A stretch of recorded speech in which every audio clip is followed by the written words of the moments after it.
உக்ரைனுடைய armed ஃபோர்ஸுக்கு எதிராக ரஷ்யாவினுடைய தாக்குதல் எப்போவுமே நடந்துட்டு தானே இருக்கு அப்படின்னு கேட்டால் எஸ். ஆனால் எப்படி நடந்துட்டு இருக்கு அப்படிங்கிறதுல தான் கொஞ்சம் வித்தியாசங்கள் இருக்குது. பேட்டில் ஆஃப் கர்ஸ்க் அப்படிங்கிறதுல நேற்று தான் நம்ம ஒரு அப்டேட் பார்த்தோம். வியூகத்தை இனி பார்க்காமல் இருந்து விடாதீர்கள், நிறைய அப்டேட் வியூகத்தில் தான் வரப்போகுது. ஏன்னா ரஷ்யா உக்ரைன் போருக்கான ஒரு எண்டு கார்டு போடுறதுக்கான நேரம் வந்துருச்சுன்னு சொல்லலாம். காரணம் இருக்குது, உக்ரைனை கை கழுவக்கூடிய நாடுகள் ஏராளமாக உதயமாகிவிட்டன. ஏங்க, உக்ரைனுக்கான கான்டாக்ட் குரூப் இருக்குன்னு தெரியும்ல, ஒரு 50-60 நாடுகள். அவங்களுக்கான முக்கிய மீட்டிங் ஜெர்மனியில் வச்சு நடைபெறுவதாக இருந்தது. ஆனால் யார் டாட்டா காணிச்சாங்க தெரியுமா சொல்ல போகிறேன். அதை தான் இந்த பதிவில் சொல்ல போகிறேன். இன்னும் நிறைய விஷயங்கள் சொல்ல போகிறேன். எல்லாத்தையும் பார்த்துடலாமா?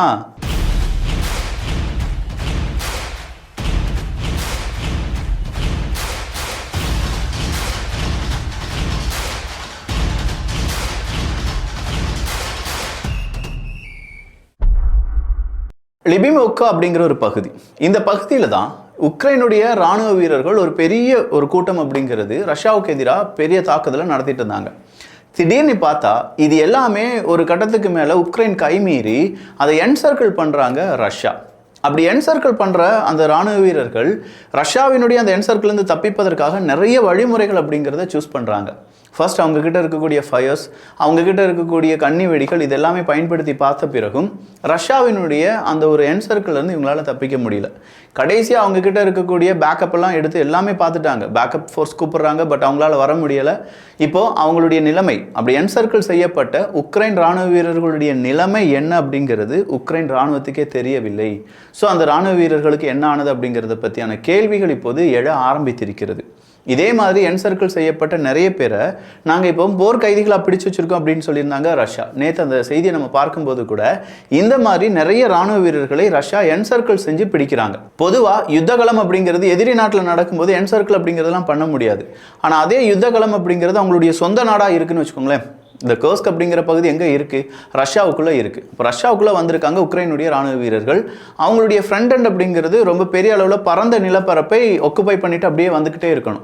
ஆனால் இதுக்கு நடுவில் சின்னதாக ஒரு பிரேக் வந்தாலும் அதுக்குள்ளே யார் வந்துடுறா? ரஷ்யாவினுடைய இராணுவ வீரர்கள் உள்ளே புகுந்து அப்படியே ஒரு என்சர்க்கிள் பண்ணிடுறாங்க. ஸோ அந்த செயின் அப்படிங்கிறது கட் ஆகிற இடத்துல அதுக்குள்ளே புகழக்கூடிய ரஷ்ய இராணுவ வீரர்கள் என்சர்க்கிள் பண்ணி நிறைய உக்ரைன் இராணுவ வீரர்களை பிடித்து வைத்து அவங்கள போர்க்கைதிகளாக அறிவித்து அவங்கள வச்சு அடுத்த ட்ரேட் அப்படிங்கிறத நடத்துகிறாங்க. ஏன்னா இந்த மாதிரியான இராணுவ வீரர்கள் வெல் ட்ரைன்ட் அப்படின்னு சொல்லி நம்ம பார்த்தோம். அதே ஒரு நிலைமை தான் இப்போ இந்த லிபிம்கா அப்படிங்கிற அந்த பகுதியிலையும் நடந்திருக்கு. ஸோ லிபிமோக்கா அப்படிங்கிற இந்த பகுதியில் என்சர்க்கிள் செய்யப்பட்ட உக்ரைன் இராணுவ வீரர்கள் கொல்லப்பட்டிருக்க மாட்டார்கள். ஏன்னா அவங்க நிறைய பேர் இருந்தாங்களாம். எத்தனை இராணுவ வீரர்கள், அவங்க எத்தனை பேர் கொல்லப்பட்டாங்க அப்படிங்கிற எதுவுமே இல்லை. சீக்கிரமாக அதனுடைய அப்டேட் அப்படிங்கிறது நாளைய தினமே நமக்கு கிடைக்கிறதுக்கான வாய்ப்புகள் இருக்கின்றன. பட் இந்த போர் இப்படி தான் வேற ஸ்ட்ராட்டஜியில் நடந்துட்டு இருக்கு அப்படிங்கிறத நம்மளால புரிஞ்சுக்கலாம். அடுத்ததாக வந்திருக்கக்கூடிய தகவல் பியூர் அண்ட் பியூர் இது நடைபெறுவதற்கான வாய்ப்புகள் இருக்கா இல்லையா அப்படிங்கிறத நீங்களே புரிஞ்சுக்கோங்க. பொதுவாக அரசாங்கம்னு ஒன்று இருக்கும், தனியார் ஒன்று இருக்கும், மக்கள் ஒருத்தவங்க இருப்பாங்க. இதுதான் ஒரு நாட்டில் இருக்கக்கூடிய ஒரு ஸ்ட்ரக்சர். அரசாங்கம் மக்களை காப்பாற்றுவதற்காக அவங்களுடைய ஆட்சி அதிகாரத்தை பயன்படுத்தி மக்களை வழிநடத்துவார்கள். மக்களுக்கான சட்ட திட்டங்களை நடைமுறைப்படுத்துவதற்கு அரசாங்கம் செயல்முறைப்படுத்தப்படும். இப்படி தான் அரசாங்கம் மக்கள் அவங்களுடைய உறவு அப்படிங்கிறது. இதுக்கு நடுவில் இருக்கிறது யார் அப்படின்னு பார்த்தீங்கன்னா இந்த ப்ரைவேட் செக்டார்ஸில் இருக்கக்கூடிய பெரும் பணக்காரர்கள் அப்படின்னு சொல்லலாம். அவங்க அரசாங்கத்துக்கு பயப்படுவாங்களான்னு கேட்டால் இல்லை, மக்களுக்கு பயப்படுவாங்களான்னு பார்த்தா அதுவும் கிடையாது. அவங்களுடைய உலகம் தனி உலகம். இவங்களால அரசாங்கத்தை வழிநடத்த முடியுமா அப்படின்னு பார்த்தா முடியும். அப்படிப்பட்ட நபர்களை தான் டீப் ஸ்டேட் அப்படின்னு சொல்லுவாங்க. அமெரிக்காவில் இந்த டீப் ஸ்டேட் அப்படிங்கிறது ரொம்ப கூடுதலாக இருக்குது. அதாவது ஷேடோவாக நின்று ஒரு அரசாங்கத்தை வழி நடத்துவது. இவங்க தான் வழி நடத்துகிறாங்க, இவங்களுடைய கமாண்ட் தான் நம்ம ஒபே பண்ணுறோம் அப்படிங்கிறது எதுவுமே நமக்கு தெரியவும் செய்யாது, அரசாங்கமும் அதை சொல்லிக் கொடுக்காது. பட் இவங்களுடைய பேச்சுக்கள் கேட்கவில்லை என்றால் அரசாங்கம் அவங்களுடைய ஆட்சி கவிழ்ப்பு, அரசாங்கத்துக்கு எதிரான கெட்ட பெயர்கள் அப்படிங்கிறது அதிகமாக வரும். இப்படின்னு சொல்கிற பல விஷயங்கள் வரலாம். அமெரிக்காவும் இதற்கு விதிவிலக்கு கிடையாது. அப்போ இந்த டீப் ஸ்டேட்டில் இருக்கக்கூடிய பெரும் பணக்காரர்களாக இருப்பாங்க, இல்லாட்டி அரசியலில் ரொம்ப முதிர்ச்சி அடைந்தவர்களாக இருப்பாங்க. இவங்க எல்லாம் சேர்ந்து உருவாக்குவது தான் இந்த டீப் ஸ்டேட் அப்படிங்கிற கான்செப்ட். அப்போ இந்த டீப் ஸ்டேட்டில் இருக்கக்கூடிய நபர்கள், அமெரிக்காவில் இருக்கக்கூடிய நபர்களுக்கு ஒரு ஆசை, டொனால்டு ட்ரம்ப் அவர்கள் எக்காரணம் கொண்டும் அமெரிக்காவினுடைய அதிபராக மறுபடியும் வந்துடக்கூடாது அப்படிங்கிறது தான். அப்போ இந்த டீப் ஸ்டேட் டொனால்டு ட்ரம்ப் அவர்களை அதிபராக வரக்கூடாது அப்படின்னு நினைக்கிறத விட அடுத்ததாக என்ன செஞ்சிடலாம்?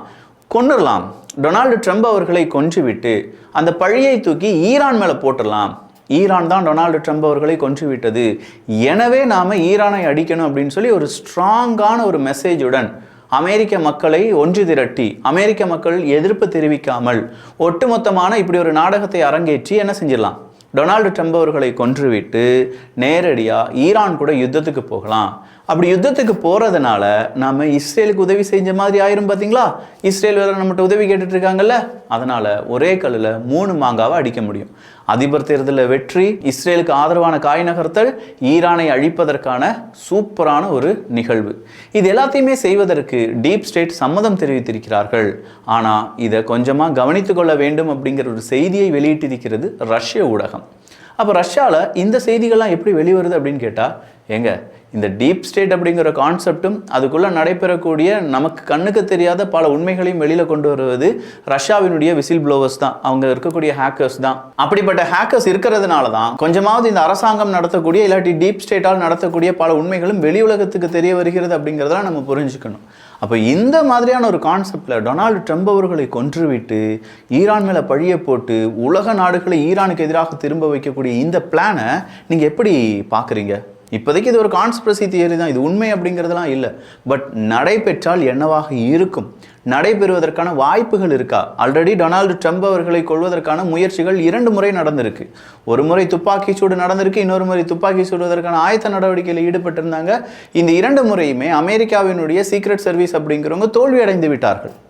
அதையும் மீறி டொனால்டு ட்ரம்ப் அவர்களுடைய உயிருக்கு அச்சுறுத்தல் அப்படிங்கிறது இருந்துக்கிட்டே தான் இருக்குது. அவர் எங்கெல்லாம் ரேலியை ப்ரப்போஸ் பண்ணுறாரோ அங்கெல்லாம் மிகப்பெரிய அளவில் செக்யூரிட்டி ஃப்ளாஸ் அப்படிங்கிறது நடந்துக்கிட்டே இருக்குது. இன்றைக்கி கூட நம்ம எலன் மஸ்க் அவர்கள் இருக்கார் பார்த்தீங்களா, எப்பா செம்மையான ஒரு ஹீட்டை கொடுத்துட்டாரியா. மறுபடியும் ரீயூசபிள் ராக்கெட் அப்படிங்கிற அந்த ஒரு கான்செப்ட் இருக்குல்ல, அதுவும் பூஸ்டர், ஒரு ராக்கெட்டை விண்ணில் செலுத்துவதற்கான அந்த பூஸ்டரை திரும்ப அதனுடைய அந்த எந்த இடத்துல இருந்து கிளம்பிச்சோ அதே இடத்துல கொண்டு நிலைநிறுத்தப்பட்டது அப்படிங்கிறத செய்து காண்பித்தது இன்னைக்கு எலன் மஸ்க் அவர்களுடைய ஸ்பேஸ் எக்ஸ் நிறுவனம். ஸ்பேஸ் எக்ஸ் நிறுவனத்துக்கு பாராட்டுக்கள். ராக்கெட் இண்டஸ்ட்ரியில் இது ஒரு பெரிய ரெவல்யூஷனாக இருக்கும் அப்படின்னு சொல்கிறாங்க.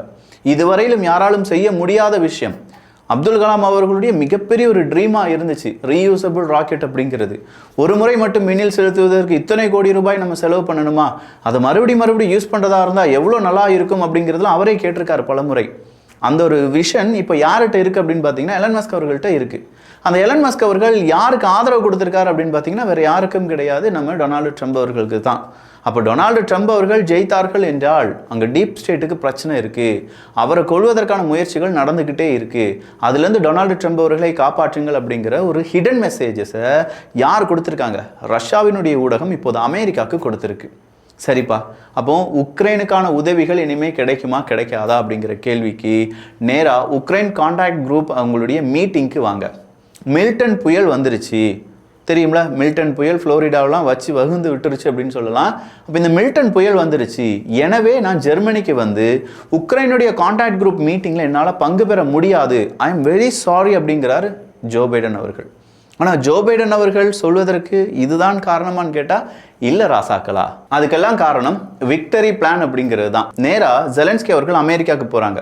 வெள்ளை மாளிகையில் இருக்கக்கூடிய ஜோ பைடன் அவர்கள், கமலா ஹாரிஸ் அவர்கள், டொனால்டு ட்ரம்ப் அவர்கள் அப்படின்னு சொல்லி அதிபர், முன்னாள் அதிபர், அதிபர் தேர்தலில் போட்டியிடக்கூடிய நபர் அப்படின்னு சொல்லி எல்லாரையுமே பார்க்கிறார்.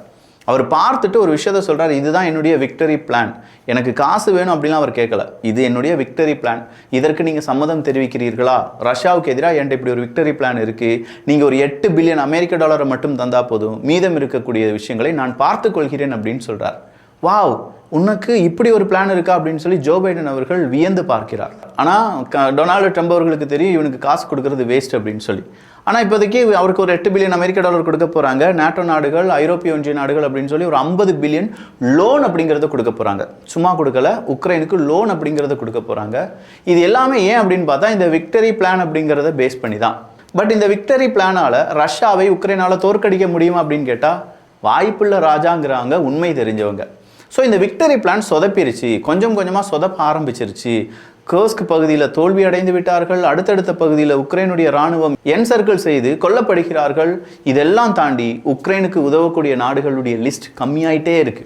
உக்ரைன் கான்டாக்ட் குரூப்பில் அமெரிக்கா மட்டும் இல்லை, இன்னும் பல நாடுகள் நாங்கள் அந்த மீட்டிங்க்கு வரமாட்டோம்னு சொல்லிட்டு இருக்காங்க. நீங்களாம் வரலன்னா உக்ரைனுக்கு யாருப்பா உதவி செய்வா அப்படின்னு கேட்டால் கடைசியாக நாட்டோ ஒரு அறிவிப்பை கொடுத்துருக்காங்க. We need to change our policy with respect to Russia.